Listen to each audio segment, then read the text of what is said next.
It just keeps getting worse for Donald Trump. The dealmaker-in-chief still can't negotiate or doesn't want to negotiate an end to this shutdown, so everywhere that he turns, he is seeing his own failure. And his own failure not only being called out by MAGA Republicans, but Trump voters. And that is something that Mike Johnson had to face today as a Trump voter, a proclaimed Trump voter, attacked him to his face as he died inside live on air. We are going to get into it all and how Marjorie Taylor Greene is calling out Trump. But before we do, if I could quickly ask you to leave a like on this video, and if you haven't already and you enjoy our channel, to hit that subscribe button because it goes a long way in supporting our work. Now, before we get to MAGA Mike's meltdown live on air, I want to start with the shock that we are all seeing today, which is Marjorie Taylor Greene solidifying her attacks on Donald Trump with an on-air appearance when she just ripped him to shreds. New Washington Post poll. It shows that 47% of Americans believe that President Trump and the Republicans are mainly responsible for the shutdown. You see it here on the screen, compared to just 30% of Americans who blame Democrats. Of course, Republicans are the ones with the power. Do you agree with Americans in that poll that see the shutdown as your party's fault? You know what? I don't think the shutdown is popular for either side. And so I see the shutdown completely different from maybe my party leadership. And I'm not putting the blame on the president. I'm actually putting the blame on the speaker and Leader Thune in the Senate. This should not be happening. And I don't think, look, as a member of Congress, we already have a low enough job approval rating. This shutdown is just going to drive everybody's approval rating that much lower. Yes. But so you're putting the blame on the leadership of your party? Absolutely. We control the House. We control the Senate. We have the White House. I've been vocal saying, you know, you can use the nuclear option in the Senate. This doesn't have to be a shutdown. But what we have to do is we have to work for the American people. And our country is so divided right now. We see it all the time in every single way. It's divided in what I would say very dangerous ways. And we saw that with the recent assassination of Charlie Kirk, which has upset so many people across the board. And look, when it comes to hearing from senior citizens or my own friends and neighbors and my own family members and people that voted for me, and they're just saying, Marjorie, we just really want somebody to do something about health insurance premiums. We really want our government and our leaders to actually focus on our country for a change and fix our problems. That is the message I constantly hear from my district, and I'm a representative.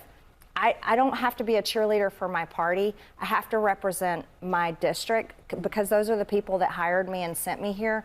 And I myself, I agree with them, and I'm pretty much over it's just drama constantly on TV. No offense, because you guys are on television, but that's all that we see in American politics now.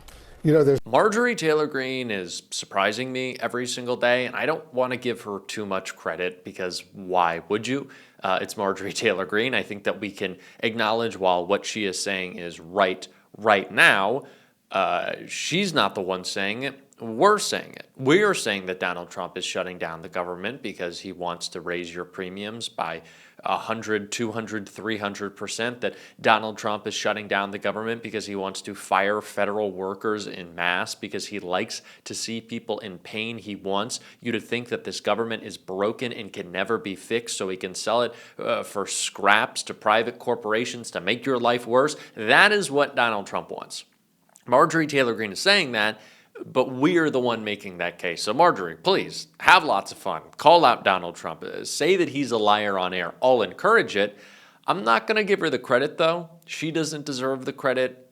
I'm not going to applaud Marjorie Taylor Greene. I'll allow Marjorie Taylor Greene. I'm certainly not going to get in her way.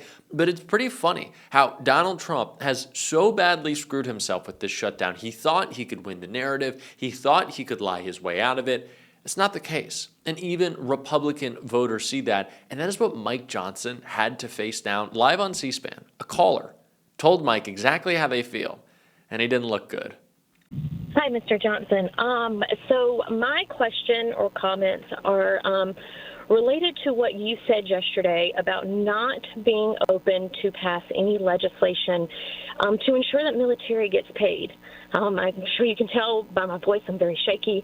Just want you to hear a little bit about my family. I have 2 medically fragile children. I have a husband who actively serves this country. He suffers from PTSD from his 2 tours in Afghanistan. If we see a lapse in pay come the 15th, my children do not get to get the medication that's needed for them to live their life, because we live paycheck to paycheck. I heard you earlier say that you side with President Trump on anything that he says. Well, I just read an article this morning that said he absolutely wholeheartedly believes that there needs to be legislation put in so that we do not miss a paycheck. You have the power to do that. And as a Republican, I'm very disappointed in my party, and I'm very disappointed in you, because you do have the power to call the House back. You did that, or you refused to do that just for a show. I am begging you to pass this legislation. My kids could die. We don't have the credit because of the medical bills that I have to pay regularly. You could stop this, and you could be the one that could say military's getting paid. And I think that it is awful, and the audacity of someone who makes 6 figures a year to do this to military families is insane. All right, Samantha. Even Trump voters, Republicans, can see through the bullshit that this administration is pushing. They understand that the lies and the fear-mongering about undocumented people, it's all nonsense. And by the way, undocumented immigrants pay about $100 billion in taxes every year, mostly in the form of payroll taxes that go to Medicare, they go to unemployment programs, they can access Social Security. So your health care is being subsidized by undocumented people who actually love this country, who actually came to this country to make it better, unlike the red states, the MAGA fucking fat Trump voter who's stealing from the government. Elon Musk is an immigrant, I think, who doesn't really actually love this country and instead is just using it as a piggy bank. Yeah, those are the people who don't care. But Mike Johnson won't tell you that, will he? No. He's not going to tell you that Missouri and Louisiana are suckling off of California because they're donor states who need federal dollars. No, he's going to say it's your fault, the liberals' fault, or the fault of the undocumented immigrant, and it's bullshit. Just like his ridiculous argument about troop deployments. Hi. I just want to start by saying, hearing you say that everyone is smiling in the cities where troops, our National Guard, has been rolled into, feels dystopian and insane to hear you say that, watching the response to this. But that's not actually my question. My question, I just needed to say that while hearing you talk about this. My question is, if Republicans and Democrats can agree to a 1-year extension to the ACA subsidies, removing this sort of talking point of illegal immigrants draining our resources, as you sit here and lie about this, would you support that bill and bring it to a vote on the House floor? This is a big question that I have for you. Thank you. Yeah, well, people are fed up. And I think every Democrat needs to be talking about this. And I think every Democrat needs to be talking about this with the passion that it deserves. These images have been disgusting. What Donald Trump and Kristi Noem are doing right now is not just putting together this giant collection of goons, their own private army in the form of ICE, these fucking bitches who wear their masks because they're too pussy to show their face. They're not just troops that they're putting together. They're former Proud Boys. They're former Oath Keepers. These are the basement-dwelling sickos who want to go out there and just inflict pain on women and minorities, people of color. They are angry, they are depraved, they are gross, and now they have been given the keys to go out there and commit, what is the word? Political violence, which we said, oh, poor Charlie Kirk, oh, the left and their political violence. Fuck you. It's not us, it's them. They're doing it every day. They are videotaping it. They're wearing masks while they do it to hide because they know it's illegal. They know it's wrong. They know they are morally bankrupt. Everyone can see this. And if you are a Democrat who cannot talk about this with sufficient passion and sufficient care, and I don't know how you couldn't, if you see these images of like women being shoved to the ground, someone in like a blow-up T-Rex costume having pepper spray sprayed into their ventilation, so they're just breathing it in because they're out dancing, showing what a joke these people are, that Stephen Miller's a fucking loser. Yeah, you should be upset. I'm upset. People are upset. That's why they're calling Mike Johnson and telling him to grow a fucking spine. That's what this person did. Yes, good morning. Just wanted to ask the speaker a couple of questions. Have you ever voted against anything that Trump set forth as far as policy? That's one question. The other is, what is going on with the swearing in of the congresswoman who will make the 218 vote? I noticed that you were speaking in the hall yesterday with someone regarding the idea that, maybe she would make the 218th vote. People need to wake up, and they are, so that's good, to the fact that these Republicans serve an audience of one. It is just Donald Trump that they care about. They do not care about you. They never have, and they never will. As long as Donald Trump has the ability to send out a mean little Truth Social post, oh no, my feelings on Truth Social, they're going to always bend the knee to him, no matter what it is. Look at Epstein. Are we serious? First of all, these people never cared about Jeffrey Epstein. That's what you hear so much from the right. It's so disingenuous. They're like, well, where were the Democrats in 2020 and in 2021 and 2022 when Biden was president? Why didn't you release the files? It's like, well, okay, first of all, no one was talking about it in the same way then.